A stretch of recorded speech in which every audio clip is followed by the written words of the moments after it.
Beef for you ain't got funds. What's up, gang? So we back with another vid, man. Classes in session. Now look, bro. You feel me? We got rolling 60s, bro. Versus Savannah, Quando, Rondo's wild story, bro. You know what I'm saying? Now look, bro. We about to tap on that. I'm not about to hear what the talking too long, you know what I'm saying? Because I ain't gonna cap, bro. I am sleepy than a motherfucker, bro. And after this video, bro, I am going to sleep, you know what I'm saying? So, man, whatever y'all do with this video, y'all do what y'all want when it's out. It's out, you know what I'm saying? But what I need y'all to do, bro, y'all come on and tap in on the classes in session. I got a whole lot of game for you, brain. And for y'all the boys that to come in the comment section and be typing to me, bro, like, you know what I'm saying, like punching words in on the internet shit, bro, and doing your little talking and typing, bro, y'all, knock it off, bro. Cause like, y'all be saying the same shit, bro. And I be saying it, bro, but it's like, after a while, bro, like, I'm not gonna give you no attention, man.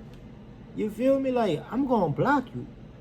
You feel me? I'm gonna get you out the way. And then nobody gonna see what you had to say to me. You feel me? And just think about it, bro. Let's put it like this, bro. We on the internet, bro. It's a cyber world, right? Cyber world. It's not real, right?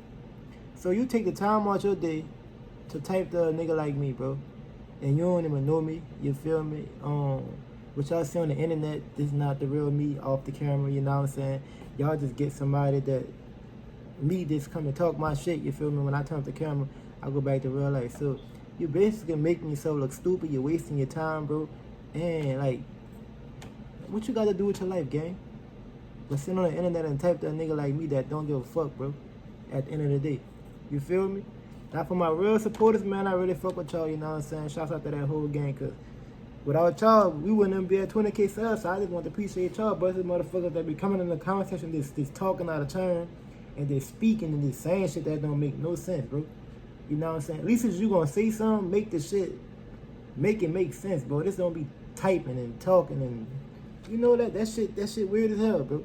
So stop it, ladies and gentlemen. Come on the class and be some good students, you know what I'm saying? Pay attention. Bring y'all notebooks, y'all pads, and y'all pens, bro. And I'm gonna open up the page 5. It's just that simple. That's all I ask for you. It's just that simple. You understand what I'm saying? It's just that simple. Classes in session, man. Y'all come on and tap on in, man. Let's get it, baby. Yes, sir.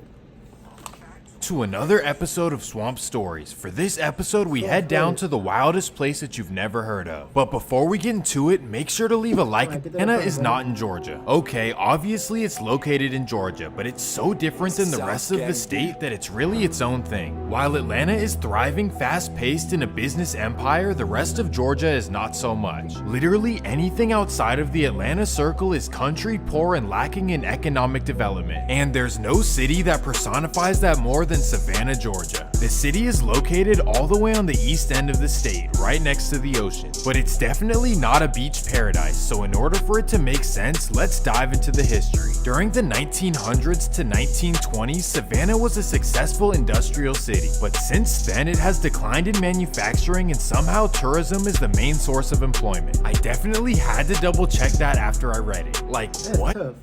So, only how Savannah make money if they have tourists and shit like basically like he really did say, bro, Savannah make their money off tourists, you know what I'm saying? People that come visit Savannah, you know what I'm saying? That's tough.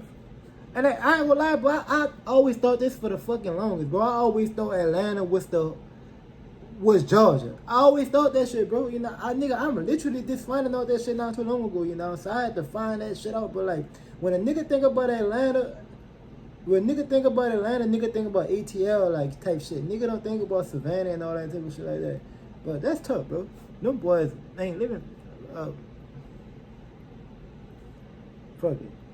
Who would spend their hard-earned money to visit Savannah, Georgia? Ew. Well, apparently every year thousands of people come to see the Spanish architecture. Look, I know people have different interests, but how bored do you have to be to go travel to see some architecture? But in all seriousness, Savannah is kind of a decent place. It's somewhere in between the awfulness of Detroit or San Bernardino and the beauty of Seattle and San Diego. But it's definitely not a place that you want to mess around in. The average income in Savannah is only $24,000 a year. That wouldn't even cover your gas money in California. I'm just kidding, but if the average person makes $24,000 a year, then you can be certain that the city has some major issues. The country town of 140,000 residents has a very dark side. Neighborhoods that breed some of the most dangerous people that you will ever come across. This is the real deal. But before we get into it, let me run the intro. And watch it for me, baby. Unlike the West or East Coast, the vast majority of residents are below the poverty line. So the concept of one area being the hood and another being wealthy is something that's not very common. Pretty much everywhere you go has the same things going on. I say that to say that territory is not very important. There's no history of a certain hood having issues with another. For example, maybe someone gets into an argument at school with another person. Then boom, all of a sudden they're both rivals. They could be from the same neighborhood, it doesn't matter. In the South, pretty much everyone is ready for action, mostly because it's legal to own and walk around with a band machine. And all of this makes for a wild, unpredictable, and chaotic environment where friends turn enemies and the smallest disagreements turn into major beef. And none of that is exemplified more than this first story. Let me introduce you to a man named Jason Johnson, also known as Camouflage. He grew up in the Westlake Projects, one of the worst neighborhoods in all of Georgia. But fortunately, by the age of 16, he started to create a buzz down south. His first independent album actually sold 50,000 copies in 2001. And I know that it may not sound like much, but that's insane for a first album. It caught the attention of Lil Boosie and Birdman, who he ended up getting close with. And in 2002, he released a hit song called Cut Friends, and this is when he started to blow. He was officially the first rapper to ever put on for Savannah, Georgia. But just as he was ready to fulfill— I ain't gonna lie, bro. Who is the fuck is this young man, bro? I never heard of him a day in my life. I ain't gonna cap, bro. I thought Quando was the first rapper to come out Savannah. Now, bro, is you from Savannah, bro? Y'all ain't like me in the comment section, bro, cause I honestly lost. But I swear, bro, I thought Quando was the first rapper, like big rapper to come out Savannah type shit. You feel me? Bro, keep it 100. I never even heard of Savannah till Quando came out. That's tough. You know what I'm saying? No disrespect to Savannah, you know what I'm saying? Shout out to the whole Savannah, but I don't know who the brother is, but that's tough. I might have to look him up. his role, the streets of Savannah would do what they do. May 19th, 2003, Camouflage goes to the Pure Pain Studios on 37th Street, and after a night of recording, he walks outside the studio and heads to his car. But right there is a man in black. Bam. Directly after the incident, Savannah's police chief Willie Levette came out and made some interesting statements. He pointed out that this could be retribution for incidents that Camouflage was potentially involved in. But after a small investigation, none of that was true. Instead, rumors came out that a girl that he was dealing with had a jealous ex-boyfriend. And whether that exact story is true or not, it's the nature of the streets of Savannah. Also, remember— That's crazy, bro. You know what I'm saying? I think niggas that kill other dudes over females, bro. Nigga, you weak. You a weak individual, brother. You know what I'm saying? How you double back and kill a nigga? I never did get this shit, bro. How you try to kill a nigga over a female and she choosing? You know what I'm saying? I never did get that shit, bro. Like, you feel me? Like, niggas that really spank you over a female, bro. That's tough. You know what I'm saying? Like, bro, it just don't make no sense to me, you feel me? They got too many females out here to be running behind one female trying to kill a nigga over a female, bro. You feel me? Because when she choosing and another nigga hit her with that bell head, she gone, my boy. Why would you even want to live with something like that, bro? You heard me? She's for the streets. She's for the streets, bro. You know what I'm saying? Grandmother never told y'all, bro. Yeah, brother, that y'all new niggas. Y'all new niggas is something else. Nigga, you can't turn no whore into no housewife, nigga. Boy, you gonna be stressing. Facts. So, nah, man. I guess it's that young nigga shit, bro. You know what I'm saying? But a lot of niggas do die with females, bro. And that shit sad, bro. I ain't saying disrespect a woman, bro. Not love your girlfriend or your wife or whatever, bro. But you gotta understand, bro. Like, when they ready to do them, they gonna do them just like a nigga. When we wanna do us, we gonna do us, bro. So you just gotta respect that, you know what I'm saying? Shit crazy, bro. That's tough. The name of the police chief because that will be important down the line. But anyways, after the passing of Camouflage, the city had a major drought in music. No one notable would come out of the region for a long time. And that takes me to a young man named Taekwon Bowman. Born in 1999, Taekwon had a rough start in the Westlake projects. His household was chaotic with his parents and it ended up involving CPS. When a young Taekwon received a serious burn on his skin, they decided that enough was enough. So Taekwon was adopted by his great aunt in the Fred Wessel apartments. However, her living conditions were not much better and the neighborhood was troubled as well. So after this, he bounced around the city in different foster care homes. This led to a sense of loneliness and abandonment that a child can never get back. And because of this, he became out of control. And it all started at 11 years old. One night at his aunt's house would change his life forever. He got into a scuffle with his cousin and ended up hurting him pretty badly. So his aunt called the police on him and he got 7 days in juvenile. After this introduction to the system, he kept getting in trouble over and over again. At the age of 13, he cut off his ankle monitor and began hitting houses. He consistently did this for a couple of years and was able to scrap together enough. It's starting all to make sense now, bro. It's starting to make sense to me now, bro. Always, when I listen to Quando Rondo music, he said, young nigga living a life of crime. That boy lived a life of crime, but real shit, though. Nigga said he started cutting up at 11 years old and going in and out of jail. 13 years old, robbing and stealing and breaking into houses and shit. And you know what I'm saying? That's tough. That's tough, bro. That's why that nigga, bro, that's explained it all what Mr. Quando Rondo was at, bro. You feel me? The boy done growed up, the boy growed up hard, the boy growed up bad. That's fucked up. That's crazy, bro.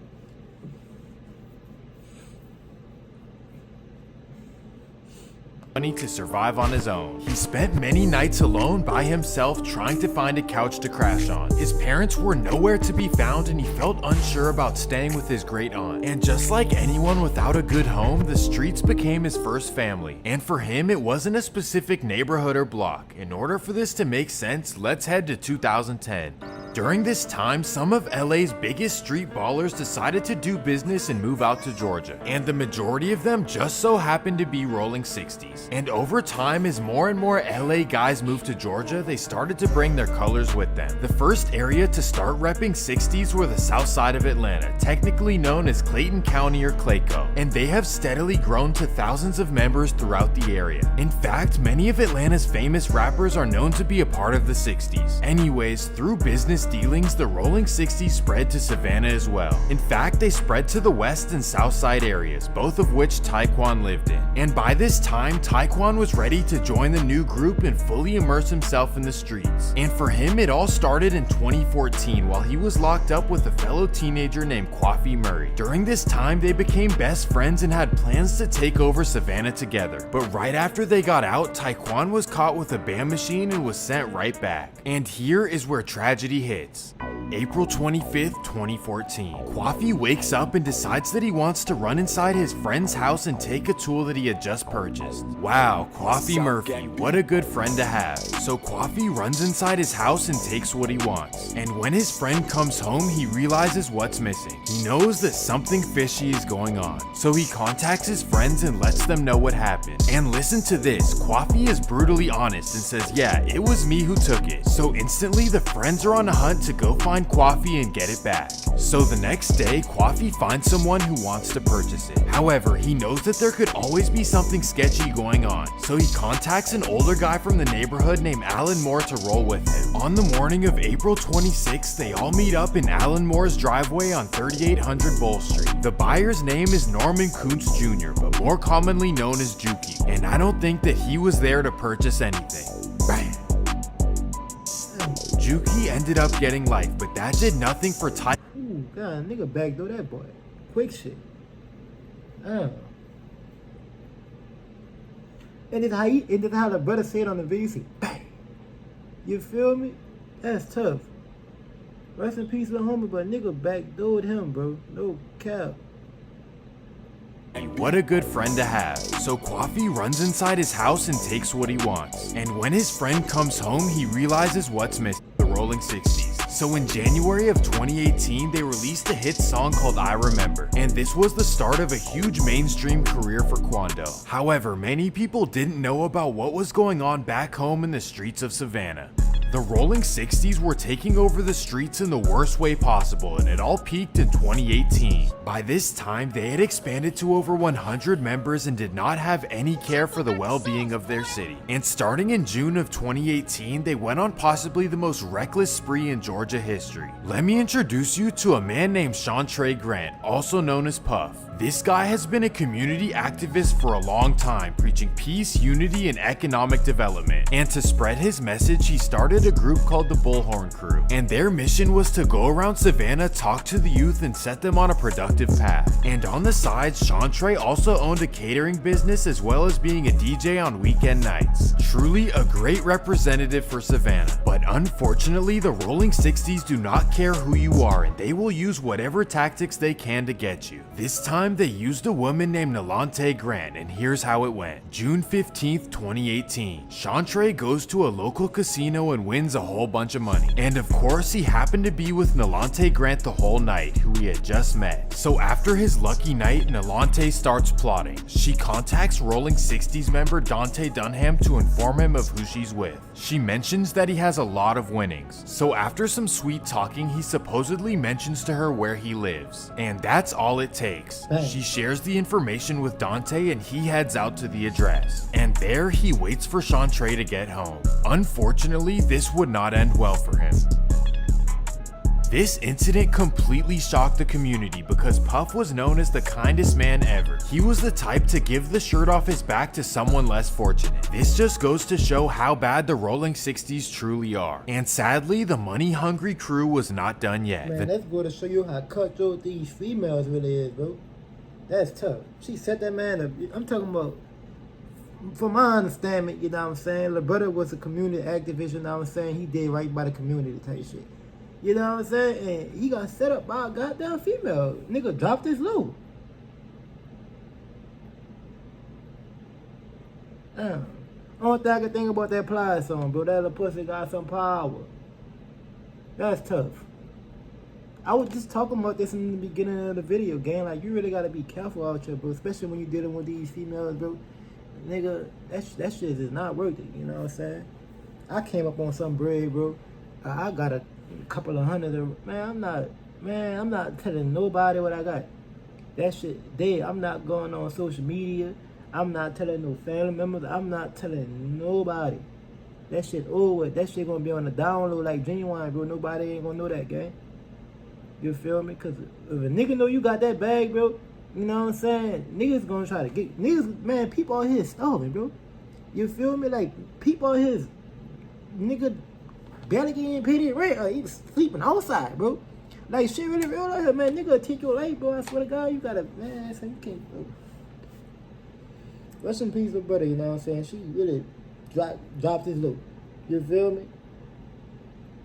Next month would be even worse. The 60s got desperate and started seeking out houses to hit, and that takes us to July 23rd, 2018. The Rolling 60s Cordell Richardson finds a house on Waltz Drive that he thinks is unoccupied. However, inside is a 63-year-old grandpa named Eric Cooley. Cordell would drive away and assume that he would never get caught, and for the meantime, that was true. 2 days later, apparently Dante Dunham ran out of Chantre's winnings, so he goes looking for money. July 25th, 2018, he drives out to East Bolton Street and finds a house that he thinks is unoccupied. However, in the kitchen is a 26-year-old named Robert Lee Jr. At this point, the Rolling 60s need to be stopped. And just when you thought that the summer couldn't get worse, one last incident would take place. August 5th, 2018. The Rolling 60s Javon Williams gets the drop on arrival from a girl they both know. So he waits for the night until 19-year-old Jernard Burton pulls up to the 900 block of Carter Street. Bang!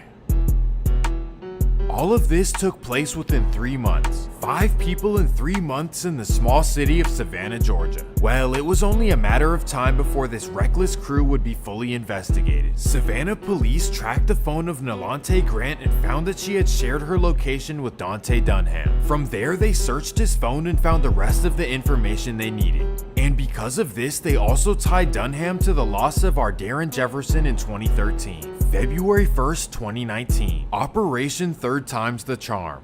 And why did they call it that? Well, this was their third attempt on dismantling the Rolling 60s. And this one was successful with 6 life sentences and 4 other terms as well. For a small city like Savannah, this was a major win for the DA and police department. Somehow, Quando Rondo missed catching any implications in this whole takedown. And honestly, nobody knew about his friends back home. In fact, Quando's career took off alongside NBA YoungBoy, and for that reason, many people thought that he was from Baton Rouge. That's how little was known about Savannah, Georgia. But all of that would change in 2020. This is when Quando Rondo and YoungBoy began exchanging words online with King Von. And for those who don't know, this guy was known as Chicago's most... Bro, how I know he was about to bring up King Von, son? You know what I'm saying? Videos like this, but... Bro, they gonna bring up King Von and Quando Rondo situation, you know what I'm saying? Every time, bro. Every time. So I know he was about to bring up King Von. So like, I ain't gonna cap, bro. Like, every fucking video I watch like this, it be like that, bro. They always bring King Von up with Quando Rondo's situation every time, bro. Like, it never failed, bro. Everything I did for That's him. dope. And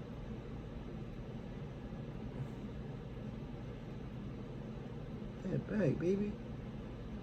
Chicago's most feared man. So the internet went back and forth between the Savannah Rolling 60s and Chicago's O Block. And it got to the point where King Von would even threaten to put hands on Quando Rondo. Little did he know the Savannah Rolling 60s are not people you want to mess with. And here is where the internet erupted. You know, because I guess if you're from Chicago, then you have to be dangerous. And at the same time, everyone was downplaying the country boys of East Georgia. That takes us to November 6, 2020. At this time, King Von, Lil Durk, and the whole OTF are living in Atlanta. And on the night of November 6th, they get word of Quando Rondo being at a local club. Most of the OTF guys leave it alone, but King Von is all about his business. So he gets up in the middle. King Von been all about his business, bro. And nigga left that man shaking. That's tough. That's tough, you know what I'm saying? I ain't gonna lie, bro. I feel like... But yeah, though, like I was saying, bro, fuck. King Von, yeah, the ball was too hard for itself. Yeah, the ball was too hard for itself. And I think he went into that situation, you know, not expecting, you know, Quando Rondo to have a shooter with him. And yeah, he went out bad that night. I ain't gonna lie, the old block niggas, y'all should have protected the bag. And y'all let y'all little partner go out bad. You feel me? If King Von was my little partner, he wouldn't have been out there throwing jabs and giving niggas antibiotics. He waits for Quando Rondo to leave the club. So Quando walks to the parking lot, and right there is King Von. Back. King Von completely... That's funny. He say Quando Rondo at the club. Right there's King Von. Back. That's tough, man. He joking, you know what I'm saying? I gotta run that shit back. Cause he funny as hell, bro. sprints over to help, and he decides to take it to a whole nother level. Bam. Oh, let me do that.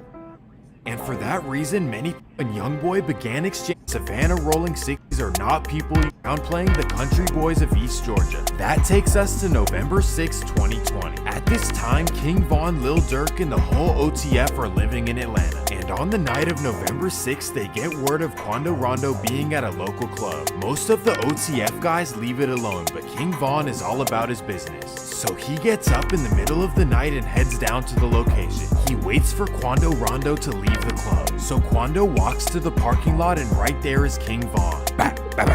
King Niggas say Quando Rondo, King Von walking Quando Rondo, you hear me? Only thing you heard, pat. You hear me? I guess that was an out-of-body experience, bro. I don't know, bro, but that shit funny as hell, bro. And I ain't gonna lie, bro, it cost King Von his life.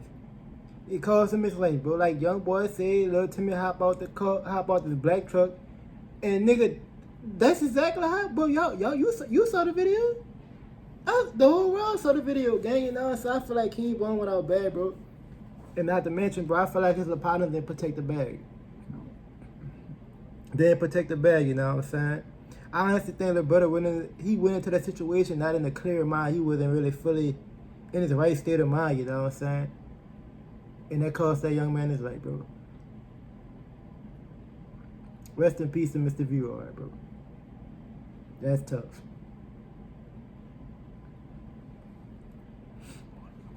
Vaughn completely manhandles him like a child. Quando's right-hand man Lil Tim notices what's happening and sprints over to help. And he decides to take it to a whole nother level. Bam! That's crazy. This incident truly showed one thing to the world. It's not about where you're from, it's about how you come. That shit wrong. Nigga, it's not where you from, it's where you at, bro. You know what I'm saying? One thing I really think in my heart, bro, I think Chicago niggas think that they could just do anything they want. You feel me? They feel like they just like some big bad wolf, and when they speak, their word is law. You know what I'm saying? Bro, I want to say this, you know what I'm saying? And there ain't no shade thrown to Chicago, bro, cause I fuck with a lot of Chicago niggas, you know what I'm saying? Chicago rules and politics ain't law down south, bro. It's just not, bro. You know what I'm saying? Yeah, that shit can fly in Chicago, what y'all be doing in Chicago, bro. But when you come down south, nah, man, we some country boys. Nah, man, we not having that shit, bro. You feel me? And I think King Von didn't realize that, bro. Like, you know what I'm saying? He wasn't in Chicago, bro. It's different down south, bro. Y'all rules, how y'all operate up there, bro, it don't apply down here, bro. We don't follow rules down south. That's why we stay going our ass to jail, because we don't follow rules down south, baby. I'm telling y'all the guideline is true, especially in Louisiana, bro. Niggas go to jail in Louisiana every day. In fact, bro, Louisiana probably the number one state for niggas going to jail. In Louisiana, bro, I swear to God, bro. That shit proven. You can look that up, bro, you know what I'm saying? A lot of people go to jail in Louisiana, bro. Niggas don't give a fuck, bro, down south, bro. It's a whole different ball game down here. Has the upper hand in any situation will most likely win. So you can play all the games about which city is the hardest, but in all honesty, none of that matters. King Von was feared because of everything he did in Chicago, but in Georgia, none of that matters. They do not care about your city, plain and simple. So for anyone who tries to build their credibility in their city, just know that it's an illusion and it only matters in your city. Once you leave or the people in your city leave, you're left with zero accomplishments and no one cares about your tough guy past. Well, after this, the internet trolls have been telling Dirk to slide for Vaughn. But let's be honest, all of that is unrealistic given his status. But that being said, you need to stop acting tough in your songs if your actions don't back it up. Because at that point, you're spreading a false image to the youth that you're not willing to pay the consequences. A mouth full, bro. Nigga, stop painting this picture to the world, bro. Like, you just a hellified nigga, and bro, in real life, you not even like that, bro. That's why I don't be getting y'all niggas that be on the internet. Y'all be on the internet just talking, boasting, running y'all mouth. Like, y'all some hellified niggas, bro. In real life, y'all not even like that for real, bro. You know what I'm saying?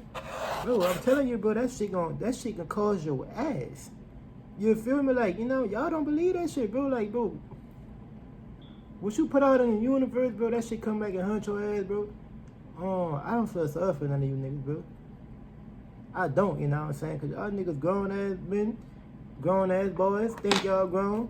Nigga, out here running around here wild, like the turn of the coin, full of cum, and just doing what y'all want. Then when niggas step on you, people feel sorry for y'all niggas, bro. I don't. I swear to God, I don't, bro. Nigga, some of y'all niggas need to be. Yeah, man. But yeah, that's a whole nother story, bro. But yeah, though, bro, that shit really don't matter. But y'all niggas be portraying image and shit like that, bro, to impress a fucking people on the internet that you don't even know in real life. Shit crazy, bro. Yeah.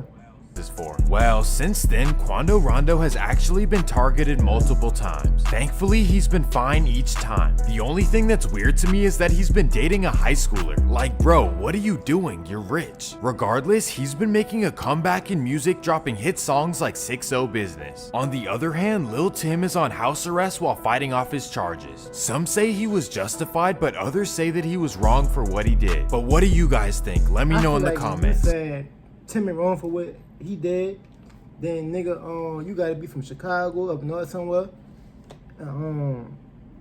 Y'all don't understand this down south type shit, bro. Like I always say, bro, what y'all niggas believe in up north and what y'all do up north, that shit don't comply down here, down south, bro. You know what I'm saying? Tim, did what the fuck he was supposed to do.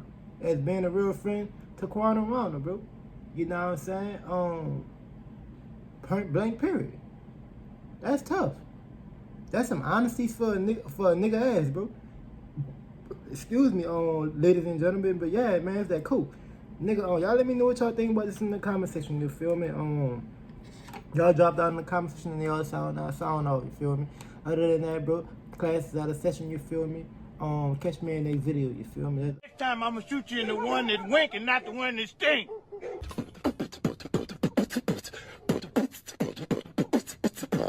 I beat